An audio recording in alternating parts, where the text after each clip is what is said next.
Indian man. Don't say something to me, okay? Don't try it, okay? The English man. Hey, mate, sweet. How many times am I gonna come to your ass, right? And you have 5 seconds to make me laugh. So you have to give us a touch of it. So me a comedian, and she make me laugh. But you're so funny, come and take my jaws. You's a funny man, I make me go get. Hey, it's your girl Kadisha, and you are tuned into another episode of the Kadisha show. And today on my show, I'm very excited, I'm very overwhelmed, because I have a multi-talented talent on my show by the name of Icy Jones. How are you? Yes, ma'am. What's going on? She said, oh, you're not doing nothing. Go to the shop and buy me 2 onion, tomato, cheese, 1 cigarette and 2 beer. I looked at mom and said, for fuck's sake, mom, I'm going now. She looked at me and started to pull every single drawer in the kitchen. Now me, like a professional dickhead, asked my mom, what are you looking for, mum? She said, who, me? Me, I look for who the blood clot ya chatto. I am good, thank you. How are you, Kadisha? I'm great. You know what? We've just finished, well, we're nearly finished out of the pandemic. How's it been for you? How's lockdown been for you? It's been very productive for me, because when it comes to creation, you know, I've had that time to sit down and just write everything, you know, that's going on. How much time's my pitney them about me? How much time's the wife about me? No, I'm messing. No, I've had time to create though, you know. Okay, so where's the first place you're going when lockdown's over? You know what? To my bed. I'm tired. Why are you tired of lockdown? I still work. I'm still doing my thing. I'm still working during the pandemic. I'm still working at work, where it's obviously socially distanced. So you know, but it is what it is. I don't know. Like anyway, you know what I'll do? Actually, go to a comedy show. If they're open, I'll literally go to a comedy show. Okay, all right. So I see, Lister. Where are you originally from?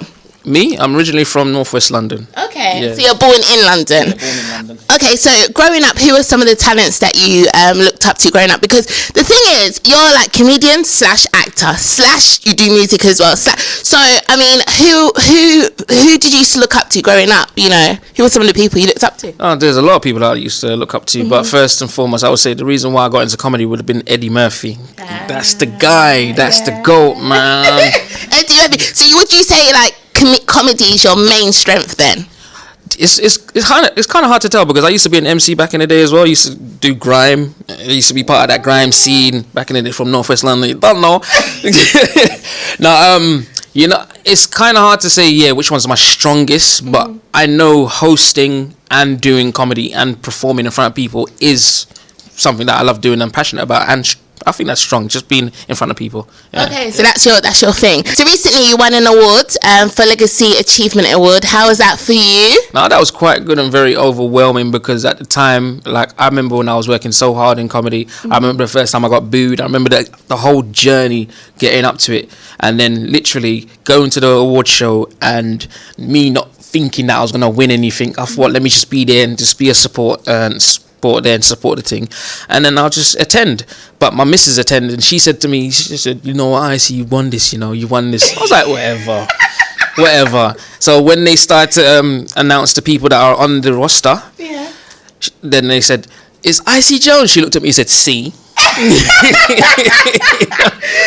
it was good. It was very overwhelming. I was happy. I nearly buckled when I went up on the stage. Wow. But no, I styled it, and that's how you do, you know what I'm saying? So yeah, man. But you know what, I see, I've always wanted to know, like, you know, comedy, I feel like, okay, because I perform as well, but I don't do comedy.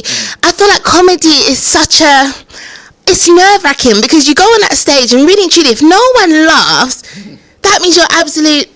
So, like, are you not nervous? Like, I would be. Listen, like, when they say, because I've been in comedy for a while, to the point where I've actually been through the stages. There are comedians that's been on it for long and not been booed, but they say every comedian gets that boo, and from you get that boo, you're gonna remember that feeling, and you're not going to want to get that again. So how we deal with it is basically write material, and when you write material, you practice that material, and when you practice that material, you make sure you polish it.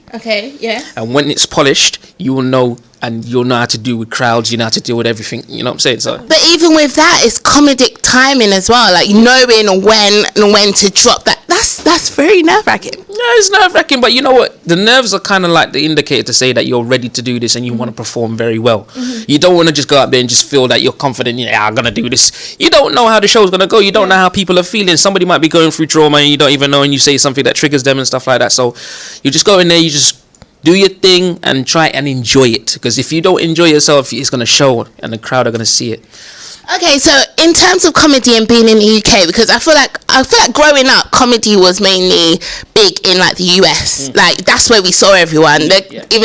Even today, Kevin Hart's and all that from. All I remember from the UK is Lenny Henry, if anyone. Yeah, that. how hard is it bursting onto the mainstream in the UK though, and not be? Is America somewhere you'd want to go in the end? Like, what is the plan? Yeah, no, America is definitely the place I would love to go to, because obviously there's comedians out there that actually seen my work in the States, and they're saying, yo, Icy, come over, man, I got some spots for you if you need, because I heard you're funny over there, and vice versa as well. So when it comes to like comedians over here, like it's more where you see Lenny Henry as mainstream, they say mainstream, but you've got the black circuit, as they say, and the black circuit has got a lot of comedians Richard Blackwood, Slim, Mr. C, Rudy Lickwood, you got Donna Spence, you've got Glenda Jackson, you got so many big names, Felicity Ethnic. The names are endless of the amount of comedians that come out. Angie Lamar. So I've been blessed to actually perform with a lot of these comedians as well, and been mentored by a few as well. Everyone, if you heard him, Dizzle, obviously, Dizzle comedian. He's one of the first ones that basically came, put me under his wing to start the whole thing. Yeah. So. Okay, listen, I'm gonna put you to the test. Okay, so I'm gonna go absolutely numb right now. I'm not gonna smile. All right, and you have 5 seconds to make me laugh. 5 seconds to make you laugh. Oh my days. That's crazy pressure, because you know what? There's certain times in life, you have to have 5 seconds, and that's as long as man. And That didn't take much for me. All right, listen out. He made me laugh. He just like funny.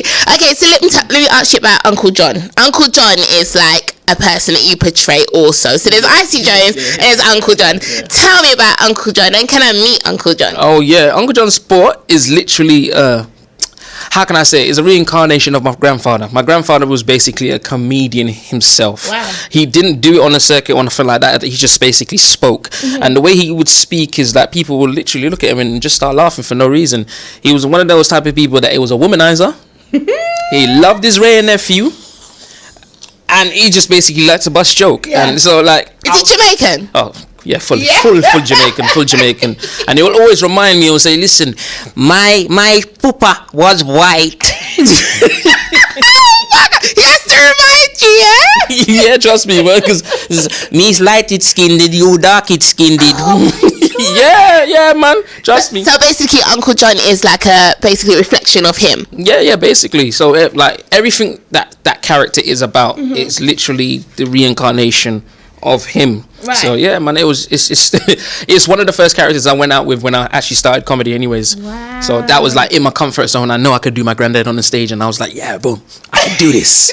That's amazing. Okay, so let's talk about sketches. You're online quite a lot. You upload like daily, because I do watch your Instagram. How do you think that's going? How do you think people are kind of receiving you? Is there more that you feel you can do? Like, what's the plan? Yeah, no. So basically, when it comes to the consistency of actually, I remember when I started Instagram from 2015, right? And I wasn't too sure how the algorithms worked then, but now I'm noticing that when you use your hashtags and stuff like that, it kind of builds up a following. But I don't know what's going on with my Instagram. I'm gonna come like they shadow blocking, man. Why are you saying that? I don't know, because sometimes I can be political, because I know that there's parts of me that I'm very serious, and I will say certain things that really hit my heart, but at the same time I would say it in a comedic way and also get the message out there as well, because I noticed that I'm going through a phase where my comedy is maturing. It's not the same as how it used to be back in the day where something in my teeth. It's not the same as how it was when it was so playful and young and immature. Right. It's now maturing into like stories and making sense, and then obviously going into people's mental and stuff like that. So yeah, that's okay. So you're going deeper. I mean, I did watch something recently where you quoted that racism is a business. Explain. So for me, basically the way I've seen it and the way I see how it affects many black people is that it's like a tactic to distract and also a tactic to make sure that they keep making the revenue and money from the certain race. So this is why they have the system in place to keep people thinking, you know what, there's no way out for us. There's no way we can get out of this. When you say the system, is that do you feel young boys are affected by this as well? Because it's like, I'm black, I can't get a job. Are you talking about that way, or? I'm talking about that way, and I'm talking about obviously systematically when it comes to, say, like the household itself. Okay. Like when you walk out the house, you have a risk assessment for being black. You know, you come out your house and you just be like, okay, am I gonna get pulled over today? Or am I going to be harassed, or am I going to be looked at certain ways or something like that just because I'm black, or because I'm wearing a certain attire? Am I going to be judged? You know what I'm saying? So that's like the media, social brainwashing that's been going on as well. And also, so I feel the way I talk about it, I'm trying to address an issue that literally affects us all. So I hit at things and then make people think that are not my race, Right. and literally say, oh right, is that what how we make you feel and stuff like that. So I just really trying to make a point with that. So have you actually been affected by racism yourself? Oh yeah, most definitely. From the day I come out my mum's womb. So yeah, no. It's been that. But you know, you've watched it through media. You see how, like, you'll see a certain race, and it's not a thing where I'm like, oh damn that. This there, it's, you see it, you see it for what it is. And literally, a lot of white people basically get up there because of the color of their skin. When it comes to the Asian, because of the color of their skin. When it comes to other races, we seem to be at the bottom quite a lot. Of course. So we have to work triple as hard, not twice, triple as hard to get to even just that little, you know, that limitation that they give us there, and then they still pull the rug from underneath us. But I don't want to keep having that mentality, you know, they're always against us. I want to have that mentality, you know. It's beautiful being us the way we are, but there must be something about us why they keep trying to push us down. Okay, so being black, a black comedian in a basically, might as well England. No matter how you say it, England is basically a white man's country, and I'm not trying to be, but it is. Okay, being a black comedian in a white man's country, trying to get to the top. How do you think you're going to face a lot of challenges? So how are you dealing with that? How would you deal with it? So basically, what you got to do is, for me, when it comes to my comedy is for the whole masses. It doesn't have to be just one side. It doesn't have to be black comedy, because my comedy is not just for black people. It's for everybody that relates. So I like to have relatable type of humor. My humor, you know, I can make someone that's Chinese laugh. I can make someone that's Indian laugh, because I noticed that because I do accents and stuff like that, and I also try to go to different cultures. So that's me, and Let's get to the accents actually. So listen, I have heard you do your accent, and I am so amazed by it. So right now we want to hear some accents, don't we? We want to hear some accents. So what are we going with first? The Indian man. We want to hear the Indian man. Blimey, the Indian man. You want to say something to me? Okay, don't try it. Okay, listen to me. I've done many times before. I've come to your house. I'm coming to your house to pay your bills for you today. Okay, Jamaican. Well, that the one that easy, you know, my youth. You know, every single day I do this or something, yes, my youth. You don't know. I say up. Don't know. Yo, 20 times, 10 times, 15 times. How many baby mothers? 18. Alright, the Englishman. 18, sweet. Like, how many times am I gonna come to your ass, right? And do what I gotta do, mate. Look, you're getting on my bloody nerves, right? I don't want to swear, but I'll swear. Okay, one more. African. Oh my God, what's the matter with these people here? What are you doing to me? You see the people there, they are going to say something. They're going to say, this is not the African accent they want to hear. What African accent do you want to hear? I want to say. Do you know what? He has the studio laughing. Seriously. Listen up. I want to touch on another thing, yeah? We spoke about black people feeling suppressed. And one thing I have noticed on your Instagram is that you push through a lot of black love. Okay? Yeah? You're involved. You have a partner. And one thing we like to see as black females, because not only are men going through it, but women black women are least likable. Okay, that's what I think. I feel it. Okay. And I feel that with society, it's like if you have a black woman as a black man in today's society, it's like a big deal. People look at you like to say like black women are stressed, yeah? But here you are, like promoting your woman. She's a black woman, beautiful black woman. Pick up yourself. like, how important is it for you to sustain that and to make her feel valued and to make everyone know that, yes, I'm with a black woman and that is that?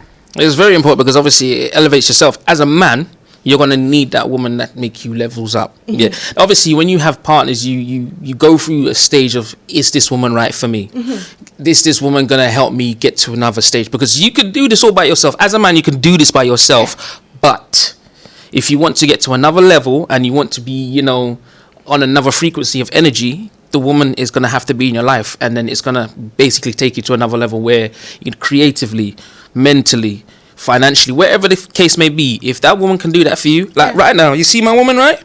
She made this top for me, you know, so it's like, it's got my name and everything. I shouldn't touch my nipple on that one by accident, but you know what I'm saying? So she makes stuff like this for me because obviously it's to enhance my business, because I never would have thought, like, oh, I need a t-shirt just to represent myself, you know. So she's got a business called Queen Nat Designs. Yes, please check that out. Yeah. Please check that out, guys. What is it again? It's like Queen Nat Designs on the Instagram, also a web page and everything as well. I'll give all the details. You know, it'll be in this power couple, man. I tell you. But not only that, you guys go on quite frequently and talk about black love and your relationship and sustaining it. Is that still going on? That's still going on, because like every so often we'll go on live and then we'll talk to other couples as well and see where they're going and see how they've been dealing with the pandemic as it is, and then seeing what tools we can probably give to and receive as well. So it's not just a thing that we know everything and we know we go through everything and we're perfect. We go through our struggles as well, but we also look for like other couples that are in the same boat as us, and then we kind of promote that and say, yeah, well done, man, come on now, this is what it is, you know what I'm saying? Encourage that. So are you proud of your black woman? Proud as can be. All right, I see. So listen up. Recently, I heard a tune of yours, okay? Now, I didn't know, say, you do music, but I heard a tune. Actually, another comedian put up a video and tagged you in it, your song. Oh, yeah. Big tune. So, wait, is there, like, you doing music now, or what's going on? Like I said before, I've done music years ago, and then I stopped, and then I continued with the comedy, but I've always incorporated music with the comedy, because, like, I would host music shows and stuff like that, and that would always give my juices flowing, and I'll write songs. Okay. I still write songs to this day. In terms of a project, there's a project that's going to come out real soon. Okay. And I'm going to ask for your help in this one. You know, some yafi did there.